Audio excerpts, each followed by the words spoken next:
Hello sir, वो ध्यान है आपको? हम लोग वर्टिकल फार्मिंग की बात कर रहे थे हाँ। एक हफ्ते पहले। तो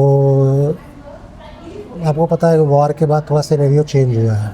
इससे लर्निंग एक ये आ गई है दुबई गवर्नमेंट को कि कुछ चीज़ें हमारे पास जो है उसकी प्रोडक्शन होनी चाहिए in case of emergency.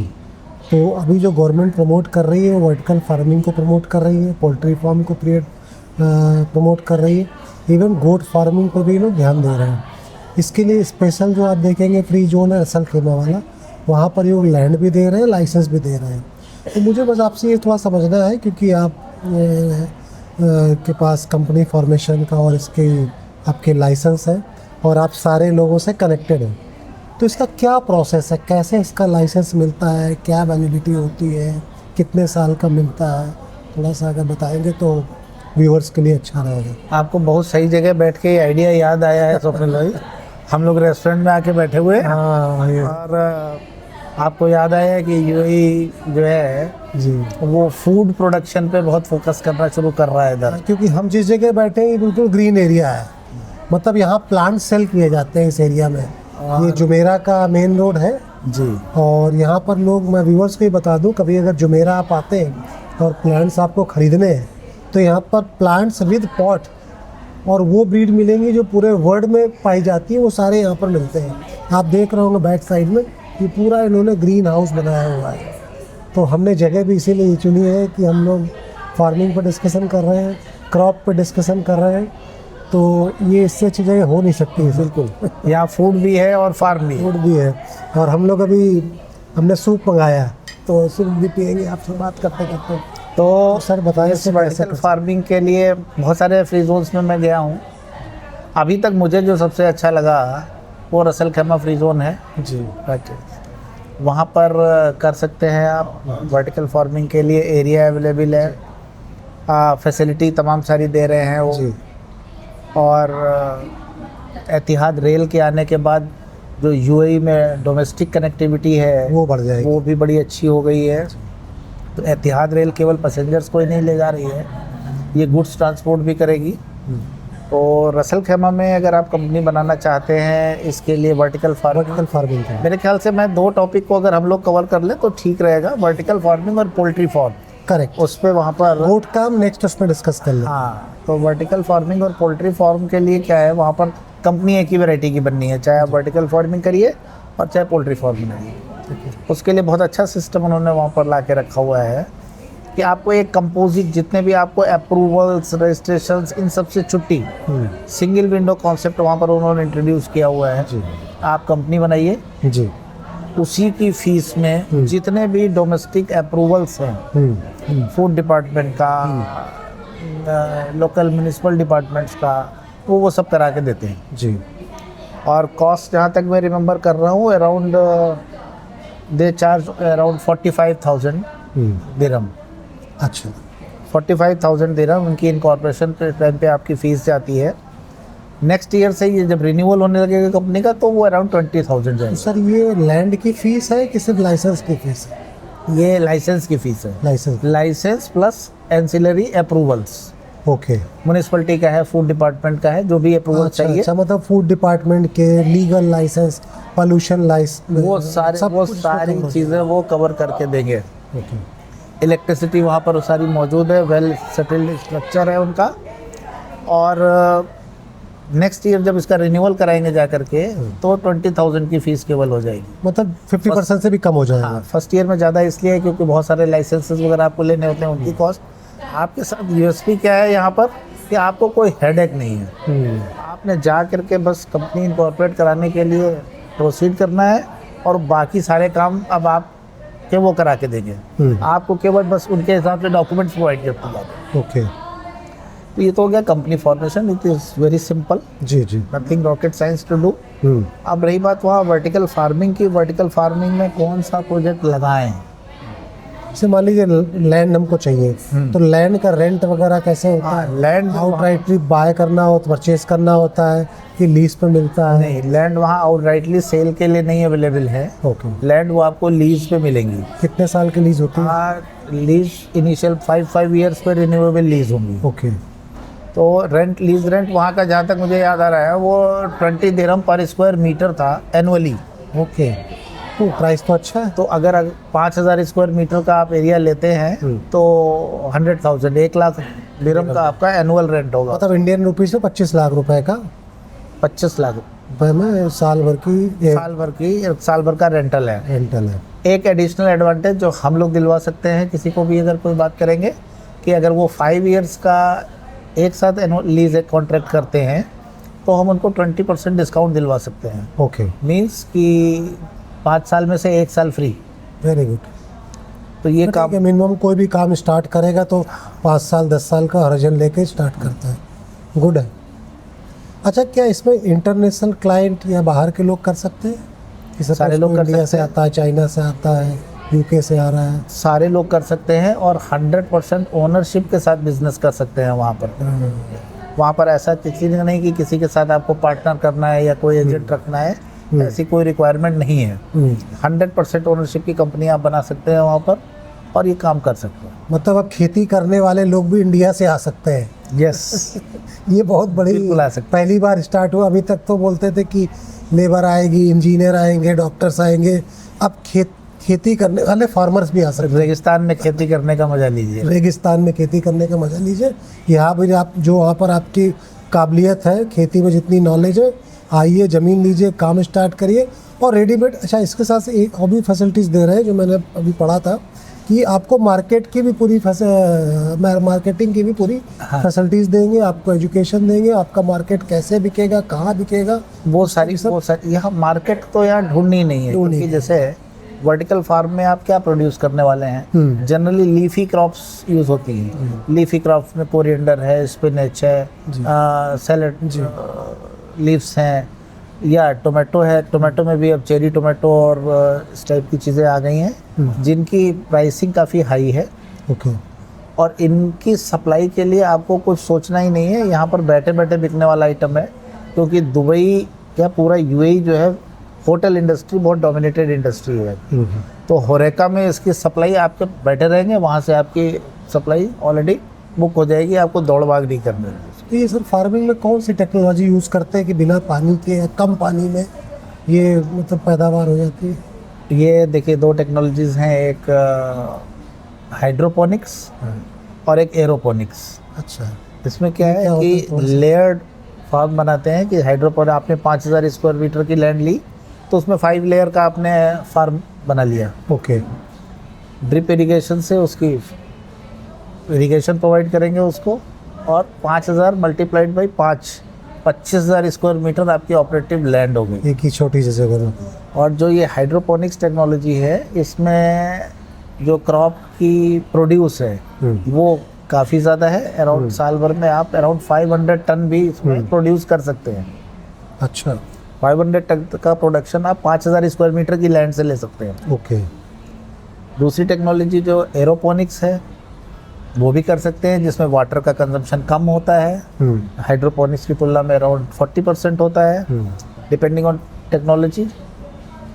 But in my opinion hydroponics is a tested concept and technology, तो एनीबडी कैन गो विद। कौन सी क्रॉप पे ध्यान देना जिसमें ज़्यादा बेनिफिट होगा या ज़्यादा उस पे? मैंने बताया ना, leafy crops. Leafy crops. Leafy crops. अच्छा। तो क्यों उसमें यहाँ पर चूँकि डोमेस्टिक कंजम्पशन में ही आपकी सारी क्रॉप कंज्यूम हो जानी है, तो आपको उसको स्टोरेज और इस सब के लिए बहुत ज़्यादा झंझट करना भी नहीं है। ओके। कि बहुत लंबा कहीं आपको एक्सपोर्ट करना है या ट्रांसपोर्ट करना है। आपका यहाँ होटल इंडस्ट्री में सारा चला जाएगा, और जो यहाँ लोकल सुपर मार्केट्स चेन है वहाँ पर चला जाएगा सप्लाई। और इसमें सर सुनते हैं कि ये जो आपको लैंड देंगे उसमें आप कंस्ट्रक्शन करके जो एनर्जी आती है वो एनर्जी के लिए सोलर पैनल का भी प्रोविजन ये लोग चूँकि 5,000 स्क्वायर मीटर या इससे बड़ा 10,000 स्क्वायर मीटर एनर्जी वहाँ से लेते हैं, तो आप वहाँ पर सोलर एनर्जी भी प्रोड्यूस कर सकते हैं। अदरवाइज रसल खेमा में इलेक्ट्रिसिटी रेट यूएई में सबसे ज़्यादा कंपेटिटिव है। ओके। सबसे ज़्यादा कॉम्पिटिटिव रेट जो है वो रसल खेमा में है। तो इसकी लीज टर्म्स क्या होती है? अगर लैंड लेंगे फार्मिंग के लिए, क्या गवर्नमेंट की टर्म्स एंड कंडीशन होती है, कैसे तो करते पहला हैं? तो मैंने जैसे बताया कि 5 इयर्स की लीज अगर आप लेते हैं, क्योंकि इससे छोटी लीज आप ले सकते हैं, लेकिन वो उनको लेने से कोई फ़ायदा नहीं, वो प्रैक्टिकली फिजिबल नहीं है। 1 साल 2 साल की लीज लेकर के आप क्या करेंगे? तो 5 ईयर्स से ज़्यादा की वो नहीं देते, लेकिन रिन्यूएबल ऑप्शंस के साथ देते हैं कि 5 ईयर्स के बाद लीज रेंटल वो रिवाइज करेंगे और this can be renewed up to 25 years. Okay. तो रेंटल अभी आज की तारीख में इनिशियली निगोशिएटेड रेट है 20 दिरहम पर स्क्वायर मीटर। ओके।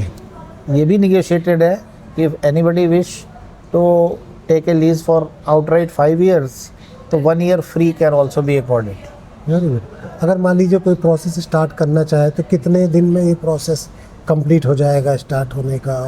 स्टार्ट होने को तो आप 5 मिनट में स्टार्ट कर सकते हैं। नहीं आप होता है, पैसे लीगल दीजिए प्रोसेस है और कागज और दीजिए, एग्रीमेंट काम शुरू। करने में कितना टाइम लगता हाँ, होगा? तो वो सारी काम में एग्रीमेंट, लीज एग्रीमेंट, सबसे पहला स्टेप ये होगा कि आपकी कंपनी इनकॉर्पोरेशन होगा। जी अगर आप पहली बार यूएई आ रहे हैं तो आपकी वीज़ा फॉर्मेलिटीज़ पूरी होंगी। जी। देन आपका बैंक अकाउंट ओपन होगा, आप फंड लाएंगे यहाँ पर, ओके। और इन द मीन टाइम आपका जो ये लीज एग्रीमेंट है हाँ। इसको इनिशिएट करके आप लीज एग्रीमेंट साइन कर सकते हैं। लीज एग्रीमेंट साइन करते समय आपको एक 10% सिक्योरिटी डिपॉजिट भी देना पड़ेगा। हाँ। जो तो visa approval, environmental approval, pollution certificate, वो ये सब केवल आपको सारा फ्री जोन करा के देगा। ओके। आपको फीस एक बार में टोटल 45,000 देनी, सारे जिसमें गवर्नमेंट फीस सारी कवर है। और कुछ ट्रेनिंग वगैरह भी देते हैं? मान लीजिए वहाँ की ट्रेनिंग अलग खेती अलग होती है इंडिया की, यहाँ आएंगे इसकी नहीं, खेती देखिए, अलग, इसकी ट्रेनिंग लेने के लिए free zone is not, okay. क्योंकि फ्री जोन तो आप खेती करने जाएंगे, खेती के लिए ज़मीन दे रहा है। आप पोल्ट्री फार्मिंग करने जाएंगे, उसके लिए ज़मीन दे रहा है। आपको कोई इंडस्ट्री लगानी है, उसके लिए ज़मीन दे रहा है। तो this is just like an industrial area. आपको ट्रेनिंग तो जो टेक्नोलॉजी प्रोवाइडर है वो देगा, जिससे कि आप ये टेक्नोलॉजी लेंगे वो प्रोवाइड करेगा। तो आपने जब ये खोला था उस क्लाइंट का, थे यूके के क्लाइंट, तो उनके पास तो ये टेक्नोलॉजी है शायद, उनको इसकी नॉलेज? टेक्नोलॉजी है। उसके अलावा यहाँ पर भी बहुत सारे कंसल्टेंट बैठे हुए हैं। कनाडा में इसके बड़े अच्छे टेक कंसल्टेंट हैं। जी जी जी। तो आप वहाँ से किसी को भी, या यूरोप में है कंसल्टेंट, ऑस्ट्रेलिया में। जैसे मशरूम का मैंने देखा है सर, बॉम्बे में छोटे से फ्लैट में लोग 2 BHK फ्लैट में मशरूम की फार्मिंग करते हैं और बहुत अच्छा बिजनेस कर रहे हैं। जब फ्लैट में कर सकते हैं तो सोचिए यहाँ पर आके तो अब तो लोग केसर की खेती भी करने लगे हैं रूफटॉप गार्डन में। अच्छा। तो इसलिए अब ये ना कहिए, क्योंकि क्लाइमेट कंट्रोल करना ही सारा चैलेंज है। क्लाइमेट की वजह से ही तो कोई क्रॉप कहीं होती है, कहीं नहीं होती है। अगर आर्टिफिशियली टेक्नोलॉजी और इक्विपमेंट्स आपको फ्रीडम दे रहे हैं, you can control the climate. आप कंट्रोल करिए क्लाइमेट को और वहाँ वो काम करिए। तो ये जो वर्टिकल फार्मिंग में इसलिए जो क्रॉप्स आइडेंटिफाइड हैं, ये लीफी क्रॉप्स है, क्योंकि इनका जनरली हार्वेस्टिंग सीजन 10 से 15 दिन में होकर के जी जी निकल जाता है। तो आप मंथ में 2 से 3 साइकिल ले सकते हैं इनके। अदरवाइज 5000 स्क्वायर मीटर का प्लॉट कोई बहुत बड़ा नहीं होता है, और उसमें मैं कह रहा हूँ हो सकता है कि ये डेजर्ट से लगा हुआ एरिया, तो यहाँ वाटर की क्राइसिस हो सकती है हाइड्रोपोनिक्स के लिए। ऐसा बिल्कुल नहीं है। Ample water supply and comfortably available है। तो जब लैंड जब देते हैं तो वहीं पर वो सब पंप लग के और पानी निकाल के पूरी फैसिलिटी इसमें करके वाटर सप्लाई है इरिगेशन के लिए। इरिगेशन साथ में इसके आप एक काम और कर सकते हैं कि जो लोग कर रहे हैं, प्लान कर रहे हैं, कि हाइड्रोपोनिक्स के साथ फिश फार्मिंग भी कर ले रहे हैं। हाँ, वही में आ जो रहा था आपका वेस्ट वाटर है वो यूज़ हो जाता है, और जो फिश फार्मिंग में एक्सक्रीटरी वेस्ट बचता है वो यहाँ पर एज कंपोस्ट इस्तेमाल हो जाता है फार्मिंग में। तो ये साइक्लिकल प्रोसेस चला करके कर सकते हैं। अभी तो जिनके लिए हम बात कर रहे थे उनका काम तो वो तीनों कॉन्सेप्ट लेके आ रहे थे कि एक ही साइकिल में उनका वर्टिकल फार्मिंग, फिश फार्मिंग और पोल्ट्री फार्मिंग। तो मैं उसी पे आ रहा था कि ये तो हो गई वेज की बात, मेरे जैसे लोग लीफी खा लेंगे, लेकिन उनके लिए क्या है जो लोग पोल्ट्री या एग फार्मिंग होती है या चिकन फार्मिंग होती है, तो ये कैसे हम कर सकते हैं? इसके सेल के लिए तो आपको और बड़ा एरिया बहुत बढ़िया मिल जाता है। You can supply into whole GCC। यहाँ से कतर, ओमान, कुवैत, बहुत ज़्यादा ओमान, सब जगह आप सप्लाई कर सकते हैं। अभी ये सारा सामान, जितनी मेरी इन्फॉर्मेशन है, ये सब ईरान से आ रहा है या चाइना से आ रहा है या अजरबैजान से आ रहा है? फिलहाल 2-3 महीने 4 महीने से ईरान से नहीं आ रहा है। तो लेकिन अगर ये खुद करेंगे तो कंजम्पशन इनका खुद का यहाँ, इसी वजह से गवर्नमेंट का फोकस शिफ्ट हो गया है कि हम इन सब चीज़ों के लिए सेल्फ रिलायंट हो जाए, सेल्फ इंडिपेंडेंट हो जाए, कि फूड स्टफ जो है वो कुछ ना कुछ हमारे यहाँ ग्रो जरूर होने लगे। इस वजह से बहुत तेज़ फोकस है और जिस चीज़ में गवर्नमेंट का फोकस है वो चीज़ निश्चित रूप से ग्रो करनी है। ओके, तो लीगल स्ट्रक्चर हो गया, ओनरशिप आप बता रहे हैं 100% खुद की हो जाएगी जी। रेंट पे आप डिस्काउंट करा देंगे, अगर ज़्यादा ईयर्स बढ़ेंगे तो डिस्काउंट भी हो जाएगा। लीगल आपकी कारपोरेट टैक्स और कंपनी फॉर्मेशन भी आप करवा कर दे देंगे उसमें। अच्छा, स्टाफ जैसे मान लीजिए वहाँ से हम एक बंदा काम करने के लिए आया है इंडिया से या किसी यूके से यूएसए से, अब उसको स्टाफ भी चाहिए यहाँ पर 5 लोग 4 लोग 10 लोग, तो वो स्टाफ का एकोमोडेशन कैसे होता है? जैसे आप कहीं पर भी बिजनेस स्टार्ट करते हैं, स्टाफ का रिक्रूटमेंट करते हैं, वही सारा प्रोसेस यहाँ भी है। अच्छा, आपको बस एक एडिशनल अपने होम कंट्री से यहाँ आकर के काम करना पड़ता है कि स्टाफ आपका सारा वीज़ा लेकर के आएगा। ओके, तो visa your company can sponsor visa, और उस स्पॉन्सर वीज़ा पे आपका एम्प्लॉई यहाँ पर आके रहेगा। ओके,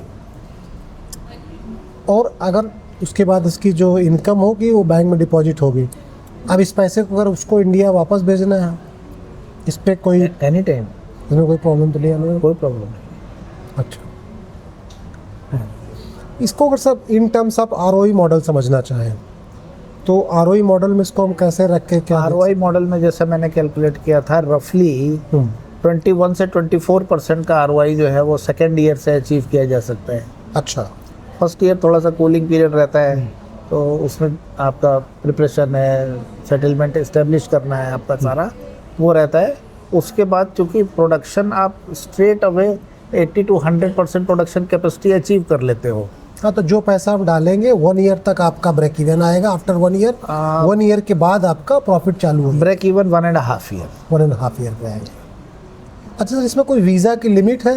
ये कंपनी खोली तो हमको इतने वीज़ा ही मिलेंगे, इतने नहीं? ऐसे कोई लिमिट नहीं, मतलब बंदे ला सकते? Depending on your requirement. Actual working के लिए जितने भी आपको स्टाफ चाहिए वो आप ला सकते हैं। आप ला भी सकते हैं या लोकली भी रिक्रूट कर सकते हैं, जैसा आपको कंफर्टेबल हो। तो ये मुझे आपसे बात करके समझ में आया, एक तो लैंड मिल जाएगी, लाइसेंस मिल जाएगा, कंपनी खुल जाएगी, बंदे भी ला सकते हैं, ट्रेनिंग भी हो जाएगी, कंसल्टेंट बैठे हैं आपको समझा भी देंगे, काम स्टार्ट कर सकते हैं। इसके साथ साथ उसमें आप पोल्ट्री भी का सेक्शन अलग रहेगा, आपका फिशिंग का अलग रहेगा, और एक जो बच गया था सर, ये सोलर वाला। सोलर हम शायद उसके जो आप शेड बनाते हैं, शेड के ऊपर ये है कि वो कैसे सेल होती है? सोलर नहीं, आप सेल नहीं कर सकते यहाँ पर। अच्छा, वो आप अपने यूसेज के लिए इस्तेमाल कर सकते हैं। गवर्नमेंट को सेल करके जो पैसा लेते हैं वो नहीं मिलेगा? नहीं, वो यहाँ नहीं है। आप अपने यूसेज के लिए उसको इस्तेमाल, बट एनर्जी हम सेव कर सकते हैं, वो पैसे हमारे। सनलाइट यहाँ पर एम्पल और वो बहुत रिजनेबल है, तो सोलर में प्रोडक्शन बहुत अच्छा मिलेगा आपको यहाँ। गुड है सर। और कुछ आप मैसेज देना चाहते हैं इन लोगों को जो वर्टिकल फार्मिंग, पोल्ट्री फार्मिंग या फिशिंग या गोट फार्मिंग के लिए काम करना चाहते हैं, तो वो एक आप व्यूअर्स को बताएं। आइए, दुबई आइए, स्वप्निल भाई से संपर्क कीजिए, and he is a very good companion. आपको अच्छे से गाइड करेंगे और अच्छा होमवर्क है हम लोगों का। रसल खेमा इकोनॉमिक जोन में अगर आप इस टाइप की कोई एक्टिविटी करना चाहते हैं, मोस्ट वेलकम, आइए, आपका स्वागत है। Thank you sir, thank you viewers, thank you. अगर आपको ये प्रोग्राम पसंद आया है तो आप प्लीज़ सब्सक्राइब कर लें और लाइक बटन दबाना मत भूलें। Thank you very much. Thank you sir, once again, thank you.